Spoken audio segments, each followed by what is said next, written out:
Rydyn ni'n byw mewn cyfnod anodd. Ac mewn cyfnodau anodd, Mae angen uchelges ar y wlad. syniad clir o'r ffordd ymlaen, Plaid sy'n credu yng Nghymru. sy'n credu yno chi. Beth yw plaid? Da ni'n uchelgeisiol, Rydyn ni'n arloesol. da ni'n rym pwysig yng ngwleidyddiaeth Cymru. Rydyn ni'n ysu am newid. Da ni'n paratoi ar gyfer y dyfodol.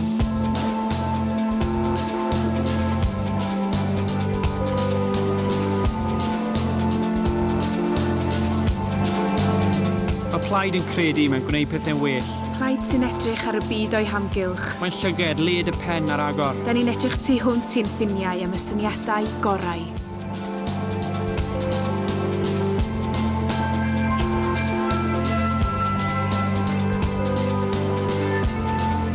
Roedd Mark Twain yn llygad i le pan dwedodd cadwch draw rhag y rheini sydd yn fychanu eich uchelgais.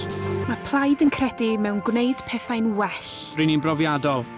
Rydyn ni'n ysbrydoli, Rydyn ni'n rhan o'n cymunedau. a da ni'n ysu am newid. 4 blynedd yn ôl, fe dditson ni'n glir i bod hi'n bosibl gwella Cymru. Fe ddaru ni achub miloedd y swyddi, ledled y wlad yn ystod dirwasgiad llym. Fe ddaru ni warchod ysbytau a buddsoddi'n yn dyfodol drwy adeiladu tai fforddiadwy i sicrhau gwell dyfodol i'n plant. Ond mi rydyn ni eisiau gwneud mwy. Dwi wedi bod yn weithgar mewn gwleidyddiaeth ers dros 10 mlynedd yr 20 a dwi erioed yn cofio cyfnod cweit mor anodd â hyn. Be dyn ni angen rwan ydy tîm o bobl sy'n gallu gwynebu'r sialens ac i baratoi atebion ar gyfer pobl Cymru. Dwi eisiau arwain y tîm yna oherwydd dim ond y gorau sydd ddigon da i Gymru.